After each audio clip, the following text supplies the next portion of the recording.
Hello, everyone. Hello to those of you just joining us.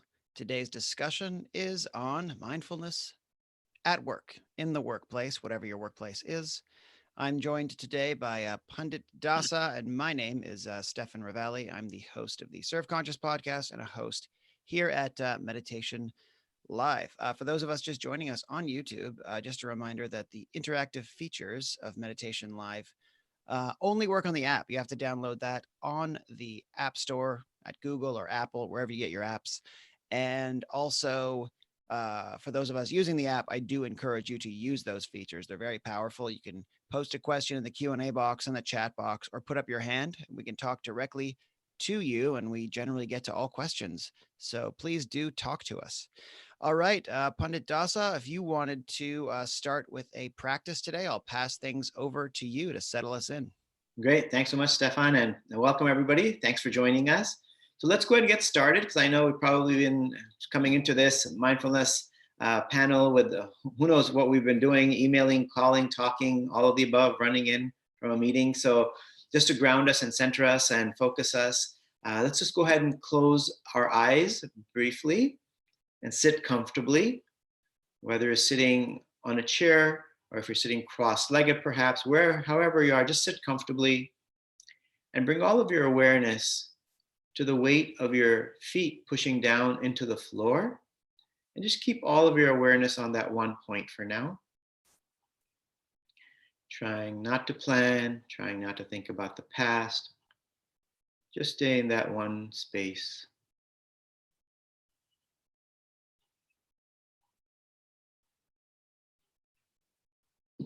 Take a deep breath in, exhale. And bring your awareness to the weight of your body pushing down into the seat or chair that you're sitting on. And keep all of your focus and attention on that one point.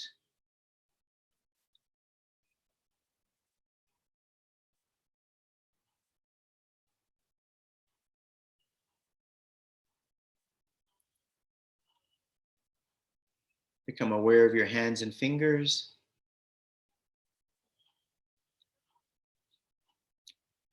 Take a deep breath in. Take 3 deep breaths actually. And each inhalation, fill up your lungs completely, allowing your lungs to expand. And as you exhale thoroughly and completely, breathe out, emptying out your lungs. A couple more deep breaths like this, filling your lungs a little bit more with each inhalation, and thoroughly and completely exhaling. With the last inhalation, full breath in, lungs expanding. So you exhale, breathe out any tension you're holding in your mind, any anxiety. Relax your face, your eyes, your mouth, your jaw. Let everything relax with the exhalation.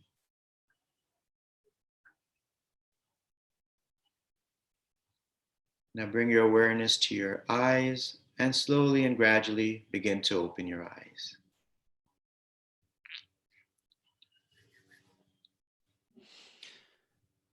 Thank you for that, Pandit. Thank you for those of us just joining us here at Meditation Live. Hello, Kelsey, Wendy, and Julie. Great to see you guys again.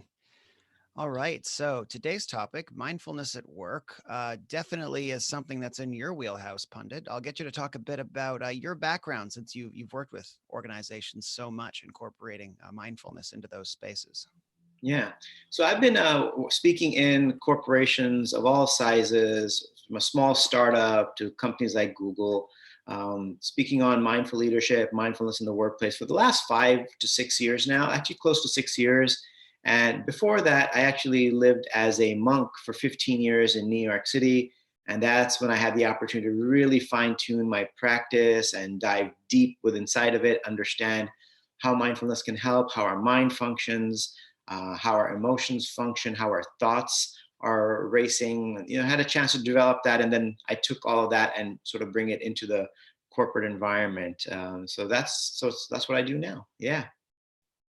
All right. And what have you witnessed in terms of the effectiveness of mindfulness in shifting our, the whole workplace dynamic? Hmm. Well, one thing that People tell me a lot of things after my session because I do a lot of live sessions in companies after my speeches. And, one thing people feel is like they immediately feel like they've just released some tension and stress. Like one lady said that she'd had a back pain for a long time. And after the session, like her back just seems more relaxed. Another person told me that they haven't been able to sleep for more than 3 or 4 hours a night for years. And that after she's been doing the sessions with me for a while at one company here in New Jersey, she said that I'm actually able to get more sleep now. And you can imagine how that's changed her health and well-being completely. So, the transformations are felt personally initially. And then when you feel those personal transformations, naturally, the impact of that is going to be obvious as you enter the workplace with a more relaxed frame of mind, more relaxed body. So then it spills out into every other sphere, whether it's personal, social, or in the workplace. And forgive me for being overly devil's advocate-y, but why release stress? Why not just let stress, power us so we can charge through and flail and batter our tasks over like rhinoceroses? So we don't get high cholesterol and die really fast. Is that it? Is that the only reason? That's a pretty big reason. I guess so, yeah. I mean, obviously, stress is like a major killer. When we get stressed, it affects our immune system in a big way. Right, our immune system takes a hit. Our reproductive system takes a hit. Everything, like a lot of times, that when, for some reason, if couples aren't having a hard time conceiving and they're in high stress jobs, they're told to you have to cut back down on your work. You have to be able to relax a little to calm yourself down, because stress just suppresses almost all of the organs within the body, because it's so much of a fight and flight response that everything else has to be put on hold, and it just sort of suppresses your systems. And so we need to be able to relax to be able to be healthier and happier and just be able to do everything in life that we want to do in a positive way. So that's the reason we want to not let stress compound too much for too long. Once in a while, it's going to happen, no doubt. You can't avoid stress. We'll never be able to avoid stress in stressful situations and stressful people. But what we can do is manage how we deal with ourselves in that situation when we are stressed and anxious. And what about like in the moment, besides long-term health and well-being, in the moment, do we perform better under stress, and in what ways? Yeah, so basically, first of all, if we do maintain a regular mindfulness practice, right? So, like you wake up before going to work, you spend 5 minutes, 10 minutes, or in the middle of the day, you remember to do some mindfulness practices. So when we do that practice, that's when in the moment that practice will kick in a little bit, and it'll help us remember that, I don't need to react to this person's behavior. I don't really need to react to this person's speech. I can just right now remain calm, distance myself from maybe the angry or negative thoughts that I'm having, press pause on my thoughts, and really decide how I want to respond. So if we're able to stay calm in that moment, which mindfulness will help us do, naturally, whatever decisions we make, however we engage and interact with the people in front of us, it'll be in a more positive and balanced manner, and we won't be reactive. So that's how it can help us in the moment, and that's when we need it. When you're in a meeting and someone's just sort of going off or maybe disagreeing with you or maybe even criticizing, then our tendency is to let the ego get inflamed and react in that moment. But if we're practicing mindfulness on a regular basis, we'll be able to, in that moment, stay calm, turn down the dial of that's before we explode. So you know what? I don't need to let this person control my behavior right now, because if I react, then I will put them in power. I've let them control me. And I think that's a huge thing that mindfulness will help us do, is to not react, but rather respond in a meaningful, constructive way. All right. And everyone now, I'd like you to put in the chat box, what aspects of your work life need the most help from practices like this, from mindfulness practices? And in terms of what you've seen be most effective, Pandit, what practices do we use in the workplace that are really effective? Are they different than the ones we'd use in other situations in life? Not necessarily. It's like some of the basic things is taking deep breaths. Taking deep breaths, first of all, just sort of oxygenates the body. It gives us a certain amount of energy and clarity. It helps us reduce that stress and anxiety that we may be holding in our mind as we engage in a situation. So if you take a few deep breaths while you're stuck in traffic and you think you're going to be late to your meeting, then that's a great practice that you can stay calm because you realize you can't affect the patterns of traffic patterns. All you can do is affect how much anxiety you decide to take on. So the practices are very similar, and they can be used in almost any situation. If you have a kid throwing a tantrum at home, you could practice, you sort of take a few deep breaths and calm yourself down. Or at work, you're just going from meeting to meeting to meeting, and there's no time in between. You just have 5 minutes.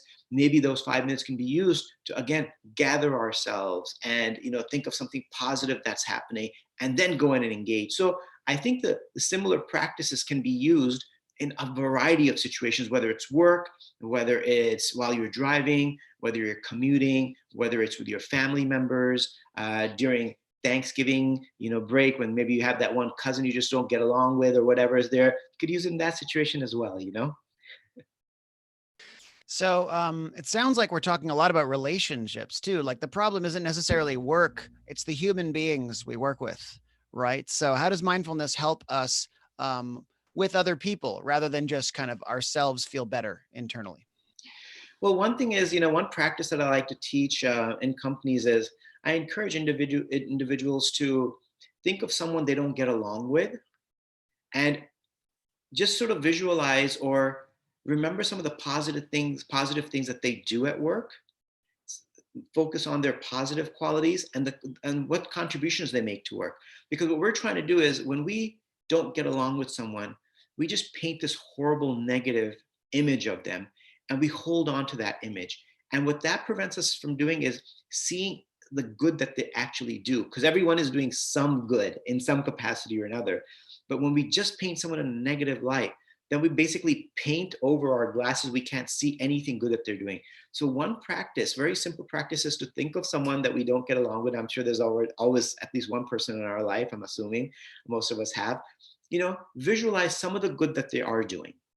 Visualize, think of some of the good qualities that they have. And you realize it's sometimes really hard to do that, because the moment you try, your mind's like, no, this person's a demon. I can't. They have no good qualities. Our mind, wants to go in that direction. But that's where we have an opportunity to strengthen our mind and develop some positive thoughts about that person. Because imagine if we could train our mind to do that more often, how many situations could be transformed just by our mindset towards that individual. Yeah, absolutely. And I'll get everyone to do that now. If it occurs to you to do so, someone is leaping into your mind right now, someone you Yeah. work with that you struggle with, write their positive qualities in the chat box, make it manifest, and see if that changes your relationship to them. Yeah, I think that's great to do that right now. Somebody, and I'm sure someone comes to mind, their positive qualities and what positive things are they doing at work that maybe we have failed to notice. And another thing is, you could do to follow up, go and appreciate that person. I know that's hard. I know that's just like, I would just ask you to run the marathon without giving you any time to practice. But maybe find some way in a meeting or something to appreciate something that they've done, because then lets them know that, oh, I thought this person didn't like me. Oh, but they just complimented me. Maybe they're not such a bad person. Maybe now they find a way to compliment you, and now you just started, a positive trend between the two of you. So take that first step. Don't wait for them to come to you. Be the bigger person. Go ahead. When they go low, you go high. It's when I first practiced that, it almost annoyed me how effective it was versus me just trying to seem smarter and more competent than them. Yeah. Wow, that ultimately never works, because really what anyone's looking for is a little bit of validation and appreciation. They're not looking for someone to admire and say, "Oh, you know what? Let's bury the hatchet because like you're actually like really smart and awesome." No, just Yeah. they want someone to acknowledge them. Exactly. And we could do something small, and you'll see the difference on their face when you do that. Absolutely. And how about though, you're in a high pressure environment. We've got to get the machine working better. Ultimately, that would need criticism and I guess what we'd call judgment. Is there a place for that in like a mindful work life? Yeah, criticism or feedback, these things can't be avoided. What I always encourage is that whenever you have to do that kind of thing, analyze your emotional bank account that you have with that person, right? And that what that means is each bank account has two columns, right? The deposits and withdrawals. So we want to look at the bank account with that individual and ask ourselves, have I made more deposits or withdrawals with this person? Because if your bank account has too many withdrawals, then it's going to close down. Right. So we want to make sure, and before we just rush into a communication or send off that email, you may really want to think like, and the deposit means what have you done for them? What have you done to show you that you care for them as a human being and not just an employee? What have you done? Oh, if you're like, man, I haven't said anything other than thanks. Okay, that's nice, but it's not really deep and meaningful, But if you haven't made any deposits, then you may want to wait to make those deposits because then you realize the machine's going to work a lot better if they're appreciated. There was one research that was done by Wharton Business School where they were going to do some fundraising calls. And so they divided up the teams into two. One team made fundraising calls as normal. The other team made fundraising calls after receiving a call from the director who appreciated what they're about to do. The team that received the call from the director made 50% more calls than the other team. So it will get the machine moving a lot better and there will be more productivity simply by complimenting and offering some words of appreciation. Wow, that overturns a lot, and it is true. Like if all you give someone is criticism and then you give them criticism, it's probably not going to mean as much because they just think this person's just trying to confirm a story that I'm dysfunctional rather than actually looking honestly at who I am. Yeah. Gotta always have in anything, and then your financial bank account or an emotional bank account, that always have to be more deposits and withdrawals. Simple formula for success in life. Yeah, and I think it overturns a lot of models of like, negative reinforcement. Get people to like earn your love by telling them that they're no good and they have to perform in order to win your favor. Yeah. But that hasn't been shown to work, I guess. Yeah, recipe for disaster. Yeah, no doubt. So, mindfulness in the workplace, how can it be used to prevent ourselves from overreacting? Like in the moment I'm feeling something and it's going to withdraw from the bank account and I'm feeling charged. What's like an in the moment strategy for sort of, I don't want to say overcoming that, but preventing that from like defining the situation? So when we're feeling that moment like we're about to burst, we should know that our body's tensing up, right? It's just like our face and body are tensing up in that moment. And in that moment, you got to relax everything. And so the best thing to do is really just take a nice deep breath in, like really fill your lungs before you react, let off some of that steam. So you take a nice deep breath. And when you exhale, try to relax your face and your body as well. So, and do that a couple more times because now you've let off some of that steam and you've gathered your thoughts. Try to distance yourself from your thoughts. Just kind of distance yourself from your emotions. Like, okay, acknowledge in that moment, like a few deep breaths, acknowledge I'm really upset and tell yourself, whatever I say right now while I'm upset is not going to be positive. Can I delay what I'm about to say? And if you can, then do it. Even just that self-awareness that I'm about to blow, okay, relax the face and tell yourself, if I say something now, it's not going to have clarity. Let me wait. That simple step right there, even if it reduces the degree of whatever you're about to say, it's probably better. So in that moment, it's hard, but at least we can do that. That's why we get used to taking the deep breaths. It'll help us in that moment that we'll be like, okay, I got to take some deep breaths right now. I'm fuming.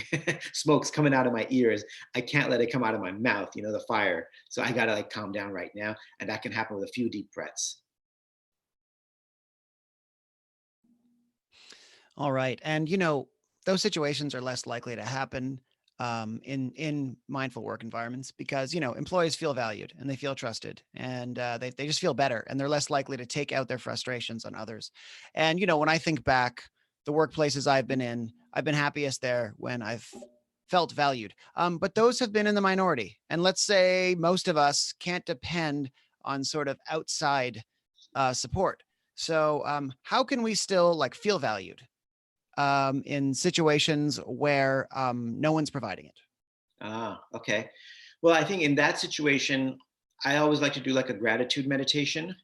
Just take a moment to appreciate yourself, which we of course probably do, and take a moment to feel grateful for some of the positive things that are happening, whatever that may be. Sometimes we forget that there's a lot of positive things happening in our life, even if our life's in the middle of a storm. There's always possibility to find something grateful, like, okay, the storm hasn't picked me up and thrown me anywhere. I'm still on the ground. you know so there's always positive things. We have to just like train ourselves to think and be grateful for the positive things that are happening right now. No matter what you're going through, there's always something positive you can find. So we can train ourselves to find that one or two or three positive things and choose to focus on that. And that immediately will make us feel better. And yeah, we can rely on others to provide that appreciation all the time. And so we can do it for ourselves.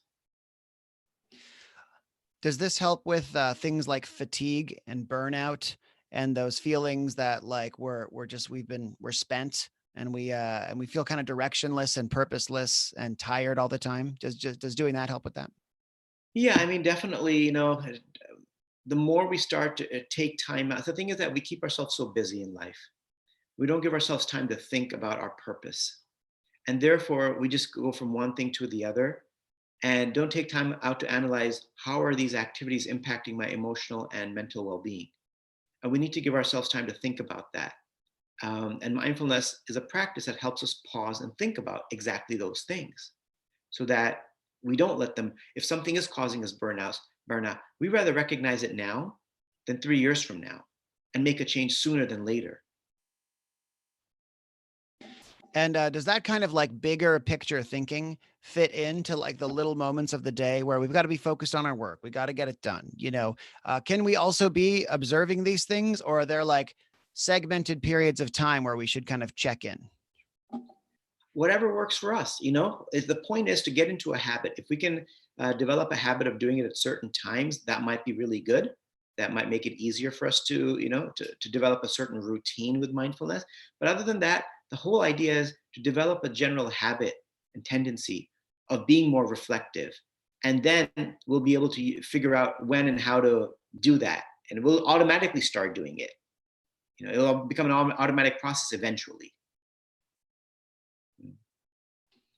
Love it. We're practicing for the kind of person we want to be, I guess, right?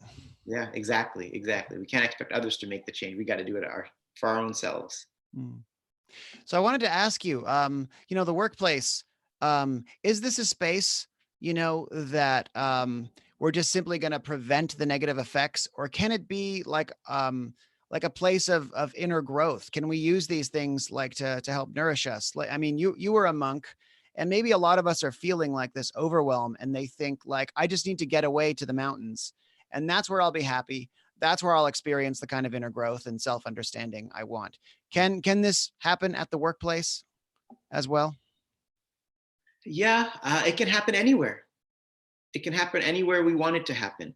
Um, Isolating ourselves on a mountain may be good for a short while, but if we're not getting challenged by life and challenged by people, then growth will never take place. And sometimes we have a tendency to run away from a difficult situation. We're actually running away from growth when we do that. Not to say that we should always remain in every difficult situation, not saying that, but we should also not be too quick and eager to run away from it, because in the middle of that storm, there's incredible life lessons that's going to help us grow. So being able to tolerate that and continue to grow and learn about ourselves, because every difficult situation brings out a certain aspect of ourselves which we weren't aware of. We discover a certain aspect of our personality, and we discover how we react to certain situations. And then if we don't recognize them, we can't change them. So it can happen anywhere. It can happen at work. It can happen during any kind of difficult situation. And like I said, it's maybe good to take a short retreat in an isolated place, a mountain, a cave, or wherever you want to go, some meditation center the other side of the world. And that's good. Sometimes we need a little clarity to get away. But know that ultimate growth is going to take place when we're doing mindfulness while going through our struggles. that's really when it's going to have the most impact on us, because we'll be able to apply it in real life situations. You can't apply that sitting on a mountaintop where there's no one around you who's going to argue or going to inflame your ego. We need people in our lives to inflame our ego so we can become stronger at not reacting. So those people are our best friends, actually. Love it. All the things we think are our biggest enemies are a source of dynamic mindfulness, the ability Yeah, to become stronger. Love it. totally, All totally. right. Let's see if anyone has any other questions. But if they do not, I'll pass things over to you to kind of leave some final thoughts or a closing practice that you think would be most appropriate. Yeah, we'll do a quick, short practice. So once again, like we did at the beginning, we can close our eyes and sit comfortably. And right now, let's just bring our awareness into the region of our heart and see if you can pick up on the actual beating of your heart.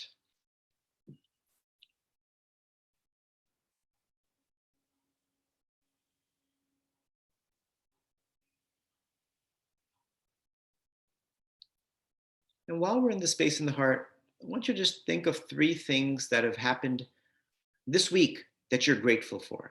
Any 3 things that you're grateful for that happened this week.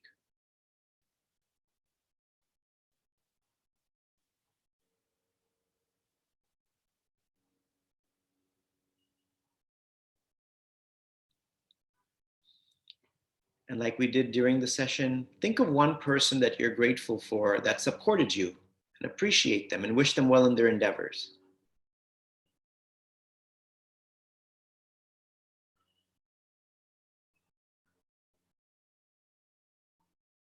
Now, that more difficult practice, think of one person you don't see eye to eye with and appreciate their qualities and endeavors and wish them well in their journey.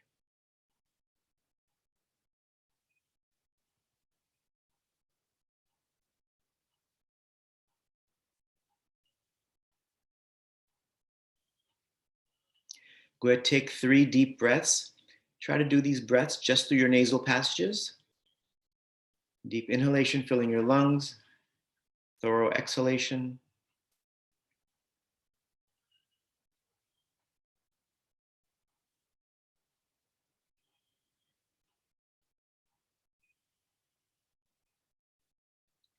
Bring your awareness to your eyes and gradually begin to open your eyes.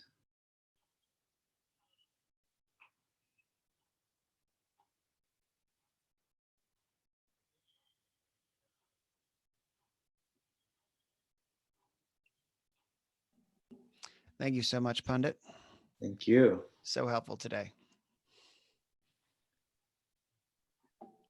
So these are practices that can be done literally throughout the day, at any time. The point is we want to get into a habit of doing them.